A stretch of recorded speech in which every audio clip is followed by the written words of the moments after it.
She was just a passenger, sitting quietly in seat 14A, halfway through a flight that was supposed to be perfectly ordinary.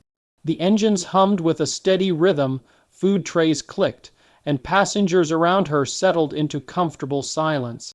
She leaned her head against the window, watching soft clouds drift below like floating mountains of cotton. For the first time in months, she felt calm, no rush, no deadlines, no pain, just a sky full of freedom. But life has a cruel habit of testing us when we least expect it. Without warning, the cabin lights began to flicker. A tremor ran through the aircraft, first gentle, then violently strong. Overhead bins rattled, cups fell, children cried. Passengers gripped their armrests as turbulence struck like a giant, shaking the plane. Gasps turned into screams when the aircraft suddenly dipped, dropping altitude so fast that stomachs lurched upward. Then came the most terrifying moment, oxygen masks deployed from the ceiling, swinging wildly like yellow snakes. People scrambled, shaking hands, fumbling to secure masks on their faces. The comfortable silence was now replaced by chaos, fear spreading faster than the turbulence itself. The pilot's voice finally cracked through the speakers, but not with the confidence everyone needed. "There's been a technical failure. Autopilot is offline. Please remain calm while the message cut out. Just static, no instructions, no reassurance, only panic. Everyone looked around for someone to take control, someone to explain what was happening, but the cabin crew looked just as terrified. The plane continued to shudder, the floor beneath her feet trembling like an earthquake in the sky. An elderly woman beside her prayed under her breath. A child cried for his mother. A young man gripped his seat so hard his knuckles turned white. In moments like these, time slows down long enough for the mind to make a choice, freeze in fear or rise. She could feel her own heart pounding painfully in her chest. Sweat gathered on her palms. She wanted to remain a passenger, invisible, unimportant, safe. But deep inside her, another voice called out a memory, a promise, a responsibility she never wanted but suddenly could not ignore. Nobody here knew her secret. Years before, long before those clouds outside existed in her life, she had spent countless evenings beside her father, a strict yet loving Air Force flight instructor. She was a child then, too small to reach real controls, but he would place her hands gently over the yoke of a flight simulator and whisper his favorite lesson: "One day the world may need you to be brave. If that moment comes, don't hesitate." She thought her father was just inspiring her. She never believed the moment would be real. After he passed away, she avoided flying whenever she could. Being inside an aircraft was painful. Every switch, every screen reminded her of him. But today, fate had dragged her into the sky anyway, and now fate needed her to fly. Her breathing shook. Fear screamed in her ears, "You're not a real pilot. Sit down. Someone else will help." But another voice, her father's, rose through the noise, "Trust yourself." That was the moment her decision changed everything. She unclipped her seatbelt. Passengers stared as she slowly stood up, legs trembling beneath her. She wasn't tall, she didn't look like a hero, and even her own body doubted her, knees weak, fingers shaking. But courage is never about feeling strong. It's about moving despite the fear. The aisle felt impossibly long as she stepped forward, each movement a battle against panic. Flight attendants rushed past her, trying to calm passengers, but they too were looking toward the cockpit with desperation. She raised her voice, though her throat was tight. "I have flying experience. Let me help." At first, the crew hesitated. Who was this young girl claiming she could fly a commercial airliner? But they looked into her eyes and saw something deeper than fear. They saw determination. One attendant nodded, as if trusting her was the only hope they had left. "Come with me," she said. As they pushed through the curtain toward the cockpit, she caught one last glimpse of her empty seat. Seat 14A, the safe place where she could have stayed quiet, pretending she was nobody. But she was no longer just a passenger. Every step she took toward the cockpit felt heavier. She wasn't only walking into a room. She was walking into a responsibility greater than any she ever imagined. The plane jolted again, warning alarms blaring ahead. Her mind raced through every lesson, every emergency procedure her father drilled into her. All the nights she wished she had thanked him more. Her father used to tell her, people will never know your strength until the moment they need it. That moment had come. She stopped at the cockpit door. The handle was cold, or maybe her hands were. She swallowed hard, feeling fear rise one last time, a final chance to turn back. But she didn't. She pushed the door open. The chaos inside was worse than she expected, flashing red screens, altitude dropping fast, one pilot unconscious and the other bleeding, trying to stay awake. The storm outside the windshield looked like a monster made of clouds and lightning. She took a deep breath. The girl from seat 14A, the one who came on board as a nobody, stepped into the cockpit to save 186 lives. This moment would test everything she had learned, and the world was about to discover who she truly was. The cockpit door swung open with a metallic thud, revealing a world in pure panic. When she stepped inside, it felt like walking straight into the center of a nightmare. Alarm lights flashed an angry red, each beep like a countdown to disaster. Warning messages scrolled across every screen. Engine failure risk, altitude loss, autopilot disengaged. The plane shuddered violently, its metal frame crying under the pressure of the raging storm outside. Through the cockpit windows, the sky was nothing but a swirling wall of darkness, a storm so thick it looked alive, claws of lightning tearing across the clouds.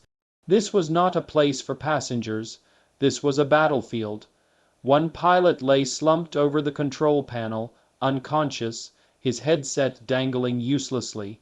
The other sat weakly in his seat, blood trickling down the side of his face, struggling just to stay awake.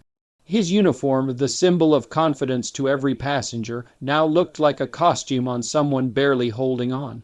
He turned and saw her, not a trained crew member, not a co-pilot, just a passenger from seat 14A. Yet in his fading eyes, she wasn't just a girl. She was the only chance left. You said you can fly, he whispered through shallow breaths. She swallowed hard, her voice trembled, but her words were firm. Not real planes, only simulators with my father, but I know the systems, I can do this. The injured pilot exhaled a shaky relief. He didn't have the strength to question her. The plane dipped again, alarms screaming louder, gravity pushing them toward the seats. Then sit, before we all go down, he said. Her heart hammered inside her chest as she lowered herself into the captain's chair, the same seat thousands of real pilots had trusted to carry millions of lives safely home. Now she, a stranger to this cockpit, was responsible for 186 souls. Her hands hovered over the controls. They trembled not with weakness, but with the weight of what she was about to do. And then she heard his voice. Not the injured pilot, her father's, trust the instruments, trust yourself. Those were the first words he had ever spoken to her inside a simulator. She closed her eyes for a second, long enough to breathe, long enough to anchor herself to that memory. When she opened them again, her fear didn't disappear, but it no longer controlled her. She grabbed the control column firmly.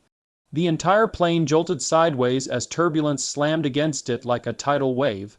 Lightning flashed inches from the windshield, illuminating the cockpit with violent bursts of white light. Her heartbeat synced with every alarm, fast, frantic, desperate. The pilot pointed to the altitude screen. We're dropping too fast, we need to climb or we hit the ocean. The ocean, she hadn't even thought about what waited below those clouds. Cold, merciless water. If they fell, there would be no survivors. She tightened her grip, remembered the simulator drills, pitching the nose up gently to avoid a stall. Even a centimeter too much could make the plane lose lift completely. Slowly, carefully, she pulled. The plane resisted. Gravity fought back. The engines howled like tortured beasts. Come on, please, she whispered to the machine, as if willing it to live. The nose began to rise just a little, enough to reduce the descent rate, enough to push back against death. The pilot, still half conscious, nodded weakly. You're doing it good, keep it steady." Her breath trembled with relief, but the storm wasn't done with them yet. Another violent gust hit the wings, slamming the plane downward again. Drinks spilled in the cabin. Screams echoed from behind the cockpit door.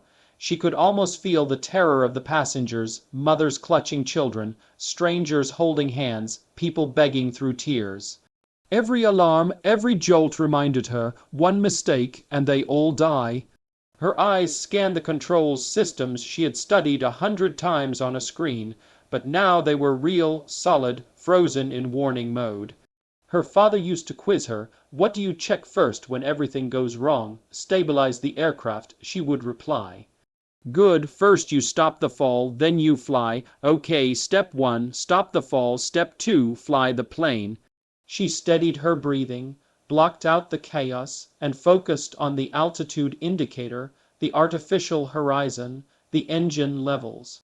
Each number wasn't data, it was a heartbeat of the aircraft, a measure of life versus death.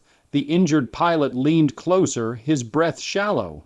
Radio tried to reach control, tell them we're in trouble. She nodded, fumbling for the communication switch. "This is Flight 208. We've lost autopilot, pilot downed. I'm taking control, request emergency assistance, static." A burst of crackling noise, then a distorted voice replied through the interference. "Copy, stay calm, we'll guide you, you're not alone up there, not alone." Those words hit her like warmth in the freezing storm. The pilot reached over, hand shaking, and pointed at the throttle. "We need more power, climb above the storm, if we can." Her father's lessons echoed in her ears, how to feel the aircraft, to listen to the engines, to treat the plane like a living creature depending on her hands. She pushed the throttle forward. The engines roared, coughing at first, then igniting with renewed force.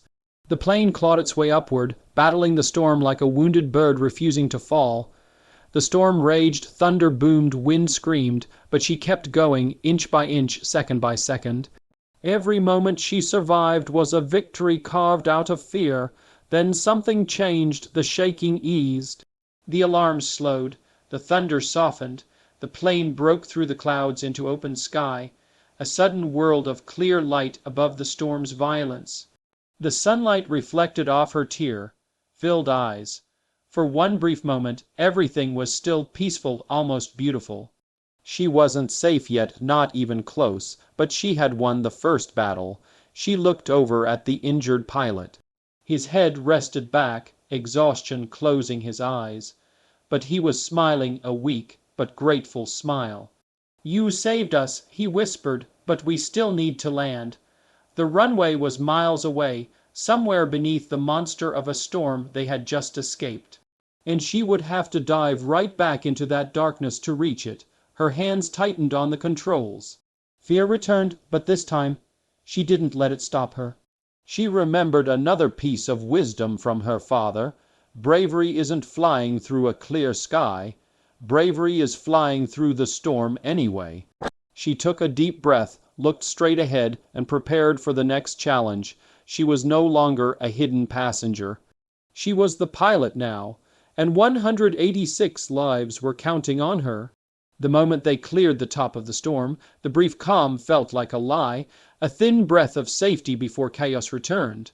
For only seconds, the sunlight touched the wings, and then the aircraft plunged back into the monstrous clouds below, swallowed by darkness and thunder once again. The storm wanted them. Winds slammed into the plane from every direction, twisting it violently. The metal frame groaned like a ship in a hurricane. A flash, lightning ripped across the sky, so close it illuminated every terrified detail of the cockpit. The engines screamed, straining to keep power as gusts tried to rip them apart. The aircraft lurched left, then right, thrown around like a toy in the fist of a giant. Her pulse hammered fast, intense, painful, but her focus sharpened more than ever before. "This storm is worse than we thought," she muttered through clenched teeth. The injured pilot beside her nodded weakly, each breath a struggle. He pointed toward the instrument panel, fighting his own fading consciousness. "Keep wings level, or she'll roll." She reacted instantly, grip tightening on the controls. The plane tilted again. She countered. The wings flattened. Every movement felt like a battle of strength and intelligence against nature's fury. Her hands moved with instinct, her mind racing through every lesson her father ever taught her in the simulator. Storms will scare you, but they can only break you if you let fear control your hands. So she didn't let it. Lightning cracked again, so close the cockpit shook from the shockwave. Static burst over the radio, loud and sharp. Flight 208, do you copy? Winds landing emergency. The rest broke into garbled noise. The storm was cutting their lifeline to the ground. Control, say again, she shouted, but only static replied. Passengers behind the cockpit door cried, prayed, and held each other through the turbulence. She imagined their faces, parents shielding children, people staring out windows at certain death. And suddenly the controls in her hands felt heavier. Each life behind her made the responsibility more real. The pilot whispered again, voice fading. Check flaps, we'll need them when you line up with the runway. She scanned the panel, found the lever, and adjusted the flaps. The plane shook harder. Warning alarms screamed stall risk. The wings were losing lift. No, no, stay with me, she begged, pushing power back to maintain speed. The aircraft stabilized barely. The storm howled louder, like it understood what she was trying to do and refused to let her succeed. Thunder boomed, black clouds exploded with violent flashes. Rain hit the windshield in a furious drumming. The visibility dropped to almost nothing. The runway, wherever it was buried beneath this angry sky. The radio crackled again. Descend to 2,000 feet. We'll guide you in your close. Close meant they were almost home. Close meant this nightmare could end. Close also meant the most dangerous phase was coming, landing. She pushed the nose down gently, following the limited instructions she could hear. Every second the aircraft dropped, the storm's grip tightened, like claws dragging them toward the ground. The plane shook so violently now that her arms throbbed just holding the controls steady. Sweat rolled down her spine. Her fingers numbed from the constant pressure. The cockpit lights flickered from the turbulence, shadows jumping wildly on every surface. Then the injured pilot spoke again, a whisper that sounded more like courage than weakness. You're doing everything right, just keep believing you can. She didn't respond. She couldn't, her jaw was locked with concentration. Her mind was in survival mode. Suddenly a gap in the clouds. Just a small tear, and through it she saw lights, runway lights, twinkling like a path of stars on the earth. Her heart surged with fierce hope. They weren't lost, they weren't doomed, they had a chance. Air traffic control came through again, broken but understandable. Lined up with the approach wind speed, 30, 5 knots, heavy crosswind land when ready, 30, 5 knot crosswind. That was brutal, especially for someone landing a real plane for the first time. Her father's training returned again, clear as day. Crosswinds will try to flip the plane. Counter with the rudder, keep the nose facing the runway, not the wind. She adjusted the controls, steady but strong. The plane fought back, tilting, swerving, desperate to slip away from the runway's alignment. She held her ground, eyes fierce, jaw tight. Come on, just a little closer, she whispered, as if talking to the aircraft might keep it alive. The runway grew larger, clearer, closer. They were descending perfectly, or as perfectly as she could manage in a storm that wanted them dead. Another violent gust hit. The wings dipped hard left. Passengers screamed. She countered instantly, right rudder, nose straight, wings level again. Her breath was shallow, lungs burning, the pilot's voice barely audible now. Remember, landing is the hardest part, but you can do this. She glanced at him, pale, shaking, but still trying to help. His belief gave her strength she didn't know she had left. Altitude decreasing, speed controlled, checklist complete. The tires were so close to Earth, just seconds away from either salvation or destruction. Her hands tightened once more around the controls, knuckles white, veins visible. This was the moment that would define everything. She could almost feel the lives behind her holding their breath, 186 hearts beating with hers. Her father's voice returned one last time. Heroes aren't born in peace, they rise in storms. The runway rushed toward them, and she knew the fight wasn't over yet. The landing was still ahead. The hardest part was now. The storm roared like a beast refusing to lose. Wind hurled itself against the aircraft with a final burst of fury, determined to push them off course. Rain hammered the windshield so violently it sounded like thousands of fists pounding in rage. Every gust was a challenge, every second a threat, but she was done being afraid. Her grip tightened on the controls, muscles burning from hours of struggle.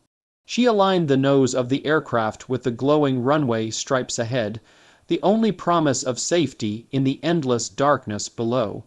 Her breathing grew shallow yet focused, each inhale a prayer, each exhale a decision. I will land this plane. Air traffic control's voice crackled through the static. Winds cross heavy, but you are clear to land. Trust your skill, you're doing great. Trust. Such a simple word, yet in this moment it was everything. She remembered her father's voice, strong, protective, filled with love. Landing isn't just technique, it's courage. The plane will want to fall. You must help it reach the ground safely. She lowered the landing gear, 3 green lights locked. The plane dropped lower, the runway rushing closer, the roar of the wind growing louder. Passengers behind her held their breath. Parents squeezed their children's hands. Strangers clung to each other. Everyone united in one desperate hope. Please let us survive. The injured pilot whispered through dry lips. Flare gently and don't give up now. She nodded, eyes glued to the windshield. There was no more room for doubt, no more space for fear.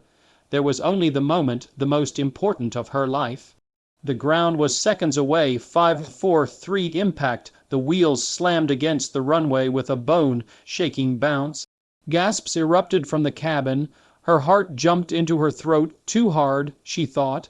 The plane leapt back into the air slightly, not enough to fly again, just enough to threaten disaster. No, no, stay down, she pleaded. She pulled back gently, just like the simulator, controlling the angle, guiding the metal giant like she was taming a wild animal. Second impact, smoother, still rough, but better. Screeching rubber against wet runways, the wheels finally gripped. The aircraft wobbled under the crosswind, but she held her ground. Rudder steady, wings level, nose straight ahead. The storm made one last attempt, a brutal push to shove the plane sideways, but she countered with a firm correction, refusing to let the wind decide their fate. The speed began to drop, 300 km/h to 152, 100. The runway lights streaked past like shooting stars. Her arms felt numb. Her heartbeat pounded so loud it drowned everything else. Tears burned her eyes as she whispered to herself again and again. Almost there, almost there. 150, 180. The nose gear lowered, touched the ground, and finally the plane was rolling instead of falling.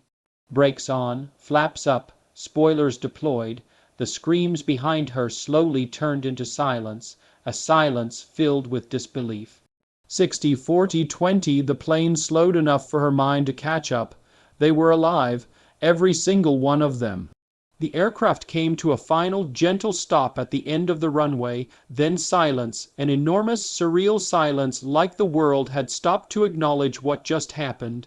She didn't move at first. She couldn't. Her hands were still frozen to the controls, trembling. A breath she didn't realize she'd been holding finally escaped her shaking lips. She dared to look up. They were safe. A soft sob escaped her chest, the kind that comes only after surviving something no one thought possible. Tears traced down her face, falling onto the captain's controls, as if blessing the very instruments that helped her fight the storm. The pilot beside her looked at her, his voice weak but filled with awe. You did it, you saved us. Before she could even respond, a sound broke the silence, cheering. Loud, explosive, overwhelming cheering. Passengers cried out in relief, applause echoing through the entire aircraft. Some screamed her name, a name they didn't even know until minutes ago. Some wept openly, clutching their families. Some clasped their hands to their hearts in gratitude. The cockpit door opened and the flight attendant stepped in, breathless and emotional. "You're a hero," one whispered, eyes glistening. "You saved 186 people." Hero, the word hit her like a wave of shock. Just hours ago, she was just a girl in seat 14A, a face among strangers, someone the world never expected anything from. She never wore a uniform, she never earned wings, she never imagined she would face death in the sky. But fate chose her. Her father prepared her, and she proved herself.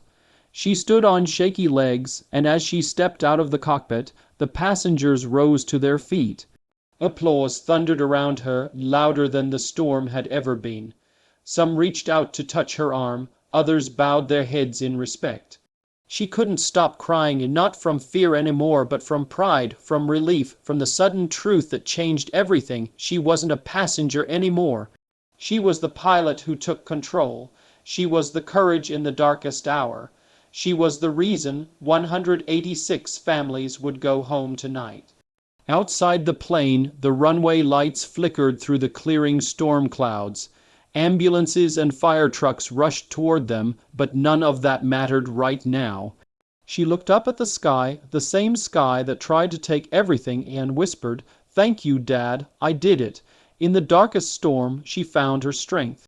In the face of death, she chose bravery. And in a moment where everyone thought hope was gone, she became the hero who landed a plane and saved 186 souls. Airplane, fire superhero, female